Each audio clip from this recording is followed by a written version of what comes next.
মানুষ যদি তার জীবনের প্রতিটি পর্যায়ে খুব ভালোভাবে নিজের সম্পূর্ণ মন দিয়ে সেটাকে উপভোগ করতে পারে, তাহলেই তার জীবনটা আলটিমেটলি ওই আধ্যাত্মিক পথ বা সন্ন্যাস বা ঈশ্বর পথ বা প্রেমের পথে এমনি চলে যায়। সমস্যাটা কোথায় হয়, আমরা কোনো কাজই, কোনো উপভোগী বা কোনো অভিজ্ঞতাই পূর্ণ মন দিয়ে করতে পারি না, যার ফলে আমাদের বয়সকালে সেই পরিণতিও আসে না। যদি ব্রেকফাস্টের টাইমে ব্রেকফাস্ট না করি,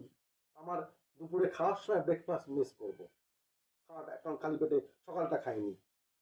ওটা খাওয়া ব্রেকফাস্টের সময় ব্রেকফাস্ট করতে হয়, লাঞ্চের সময় লাঞ্চ, ডিনারের সময় ডিনার। যদি কেউ এগুলো মিস করে যায়, কিশোর বয়সে যদি কিশোরের মতো না কাটায়,